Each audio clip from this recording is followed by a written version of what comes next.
Bienvenidos amigos, un placer inmenso estar con ustedes. Estamos en este espacio de entrevistas y nuestro invitado de esta noche es el ingeniero Henry Kronfle, candidato a asambleísta por el Partido Social Cristiano y también por Madera de Guerrero, candidato a asambleísta nacional, quien visita la provincia de El Oro. En estas últimas horas se ha escuchado al secretario jurídico de la Presidencia de la República, Alexis Mera, donde da un informe de las investigaciones que está haciendo el gobierno nacional con los casos de corrupción, pero primero poniendo bien en claro que fue el gobierno nacional el que tomó la iniciativa para saber qué funcionarios públicos o bien de este gobierno o de otros gobiernos anteriores están inmersos en las coimas de Odebrecht y también casos como el de Petroecuador.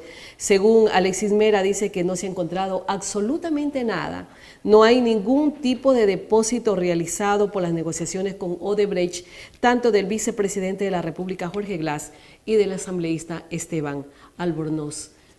¿Cómo ve usted este tipo de trabajo, esta investigación que hace el gobierno nacional, con tal de llegar y conocer cuáles son los funcionarios que están inmersos en estos actos de corrupción? Muchísimas gracias por la invitación, un saludo a todos los que nos están viendo, es un placer estar aquí en la provincia. Una de las propuestas de las tres comisiones que vamos a proponer de manera urgente en la Asamblea, una es la comisión de fiscalización, justamente para que se fiscalice lo que hizo el gobierno anterior y lo que va a hacer ese nuevo gobierno. Fiscalización, no persecución, no venganza, fiscalización para evitar justamente este tipo de cosas. Ahora la comisión de fiscalización es una comisión de archivo realmente y estas son las consecuencias de no haber fiscalizado de manera seria y responsable todo este tiempo. Es decir, que el Ejecutivo está haciendo la labor del Legislativo. Es que el Legislativo debería de fiscalizar. La Asamblea, los legisladores están para fiscalizar y para legislar. Una de las funciones principales de la Asamblea Nacional es fiscalizar. Otra de las comisiones que vamos a tratar de poner en la Asamblea de manera urgente es la Comisión Anticorrupción. En esa comisión tiene que trabajar la Asamblea, es decir, los legisladores del sector público, y tiene que trabajar de la mano con un observatorio anticorrupción del sector privado representado por la sociedad civil en su conjunto. Y quizás tendría que tener el aval de un organismo internacional como Naciones Unidas, que así funciona en Guatemala y dio resultados. Mire usted lo que pasó con el presidente de Guatemala, se lo sacó del poder por actos de corrupción, para que trabaje de la mano el sector público con el sector privado, porque la corrupción está en el que da y en el que recibe, está en los dos lados. Entonces esa comisión... O sea, tiene que haber un organismo internacional el que tenga que ser dirimente para sancionar moralmente a estos corruptos. No, aprender del organismo... Todos tienen rabos de paja en este país que no tienen la capacidad para hacerlo. Aprender de un organismo internacional que ya actúa en otros países y que sirva, digamos, para justamente avalar, verificar lo que se está haciendo. O sea, ¿es necesario? Yo creo que es necesario, es muy necesario tener ese soporte de un organismo internacional por su experiencia, en este caso Naciones Unidas. Y la tercera comisión es la comisión justamente de eficiencia legislativa, para acabar con toda esta tramitología y todas estas contraposiciones normativas de reglamentos con normas, con decretos, con leyes ordinarias, con leyes orgánicas, etcétera, que a su vez genera discrecionalidad, discriminación y corrupción. Entonces, al depurar esto, se genera competitividad, evitamos la corrupción, la Comisión Anticorrupción trabaja en conjunto con el sector privado, con el aval de Naciones Unidas, por ejemplo, y la Comisión de Fiscalización fiscalizando al gobierno anterior y al gobierno actual. Esas tres comisiones, trabajando de la mano, van a resolver muchos de los problemas que estamos viviendo hoy en día. Por eso son urgentes. Sin duda, estos actos de corrupción que se han generado y que están saliendo a la luz en estos últimos meses, está generando un desgaste en el gobierno de turno, pero también está salpicando a otros gobiernos. Incluso cuando se habla en el caso de Petroecuador, dice que el funcionario se mostró correos electrónicos, como dice la noticia, que se enviaban entre Carlos Pareja y Carlos Pareja Yanuseli, y los contratos para la repotenciación de la refinería de Esmeraldas. Ahí acusó a Carlos Pareja Cordero de liderar esta supuesta red, incluso que tuvo vínculos con el Partido Social Cristiano. ¿De qué manera esto también puede dañar el propósito de los candidatos como usted, ingeniero Kronfle, en la aspiración de llegar a la Asamblea Nacional? Yo creo que pueda tener... la gente ese grado de desconfianza que ya se está generando, no solamente con los candidatos del oficialismo. Hay muchas infamias en este momento que se están viviendo en el país, muchas cosas que se inventan inclusive y que se distribuyen a través de redes sociales. Yo creo que lo más importante es el cambio del modelo en el Ecuador, porque el modelo nos ha llevado a esto, a la concentración del poder, a que no exista institucionalidad, a que todo sea manejado por el Estado.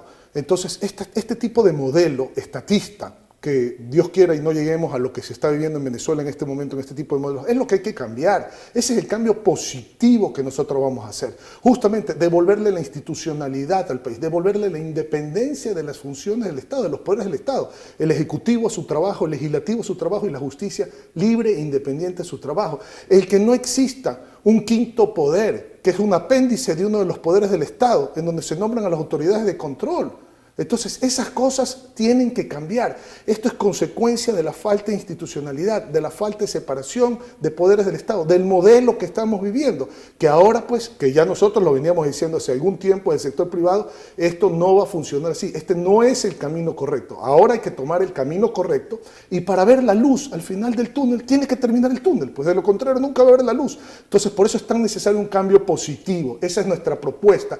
Y devolverle al ciudadano el dinero en su bolsillo, que él sí lo sabe administrar, que él sí lo sabe cuidar, que él va a hacer con ese dinero lo que más le convenga para sacar adelante a su familia. Y entonces con ese dinero dinamizar la economía, que compre, las empresas venden, invierten, se generan los puestos de trabajo y se pagan los impuestos a consecuencia de la actividad económica y no como antecedente de la actividad económica que pasa en el Ecuador. Anticipo impuesto a la renta, impuesto a la salida de divisas, salvaguardias, impuesto al consumo especial, todos los impuestos ahogan a la empresa, ahogan al individuo. ¿Y dónde fluye esa plata? ¿Esos son los impuestos? Al Estado. Y entonces estas son las consecuencias del modelo estatista. Por eso es que cambiar el modelo. Hay que dar más concesiones al sector privado para que trabaje con contratos fijos, controlados y regulados por el gobierno a través de concesiones para que no existan despilfarros, para que no existan estas falencias en el control. Y eso sí, fiscalización, fiscalización. El único pacto ético que requiere el Ecuador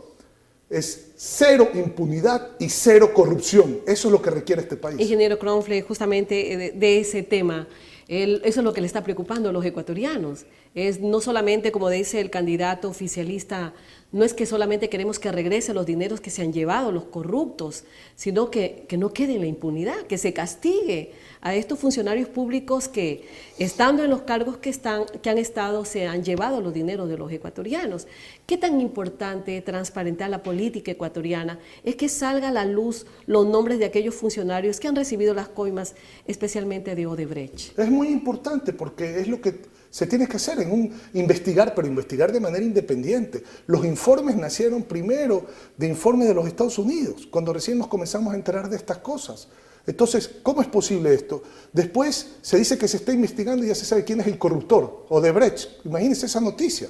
Pues sentimos los ecuatorianos que fue una burla, después se pidieron hasta disculpas. Entonces, los organismos de control no pueden ser apéndice del Poder Ejecutivo. Por eso es que nosotros pensamos que ese Consejo de Participación Ciudadana y Control Social se tiene que ir del país. Y los organismos de control tienen que ser independientes. Mire, a los ecuatorianos no se les ha resuelto ningún problema. Se acuestan y se levantan todos los días con los mismos problemas.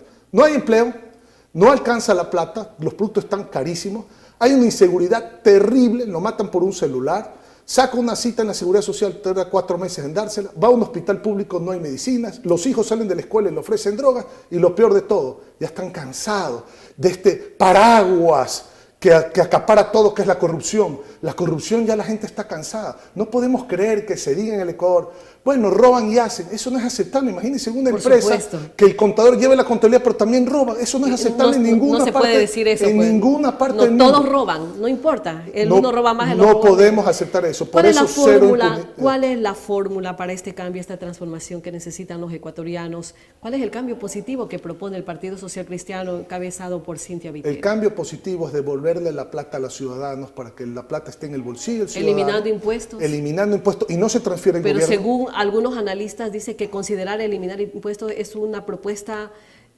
totalmente irresponsable. Porque no se sabe. Si usted elimina impuestos en 5.000 millones de dólares, elimina gastos que no son en obra social, en 10.000 millones de dólares, usted puede retribuir 5.000 millones de dólares. Y la obra social, usted la concesiona a través de la alianza público-privada y la multiplica la obra social, sin dinero del gobierno. Esa es la gran falacia que nos quieren vender, porque ¿a dónde va el socialismo? A más impuestos, al control del Estado, a ahogar a la sociedad, a acaparar el dinero de un solo lado. Y estas son las consecuencias que la estamos viviendo hoy en día. El cambio del modelo es necesario. Por eso nosotros hablamos del cambio positivo. Si no va a haber ese cambio positivo, el cambio del modelo, el cambio de los actores, el país va a seguir en más de lo mismo. Y estas son las consecuencias. Cada día será más impuestos, más deuda. ¿Qué ha pasado últimamente? Recolectaron más impuestos que nunca de la actividad del sector empresarial, de los ciudadanos. Más dinero que nunca de la venta del petróleo. Más dinero que nunca del endeudamiento. Más dinero que nunca de la preventa de las cosas que todavía no se han entregado.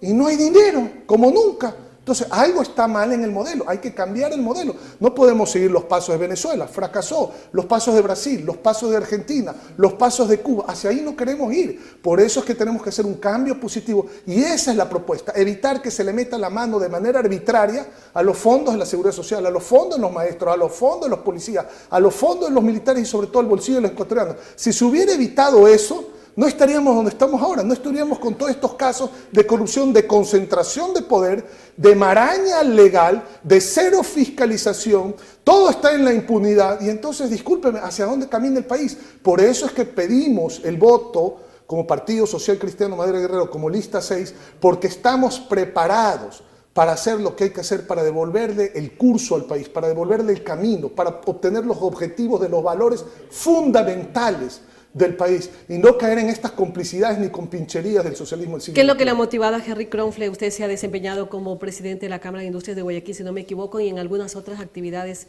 gremiales privadas. ¿Usted cree que ha servido suficiente a los ecuatorianos como para obtener una votación que le vaya a favorecer y llegar a ocupar una curul en la Asamblea Nacional? Bueno, he tenido esa vocación de servicio, es de ellos decidir si he servido o no suficiente, solo voy a ver si me premian o no con el voto, pero he tenido vocación de servicio, he servido, hemos hecho mucha obra de responsabilidad social desde el sector privado, hemos llevado mucha eficiencia, hemos vivido con todos estos obstáculos, manteniendo los empleos y hemos creado empleo, y ahora pues quiero ser ese mismo empresario que ha servido desde el sector privado, con esa eficiencia servir como empresario desde el sector público. Yo no voy a caer en politiquerías, vamos a darle eficiencia al sector público con un objetivo muy importante, crear empleo y más empleo. Muchísimas gracias al ingeniero Henry Kronfle, candidato a asambleísta nacional por el Partido Social Cristiano Madera de Guerrero. Otra opción más para llegar a la Asamblea Nacional. Agradecemos.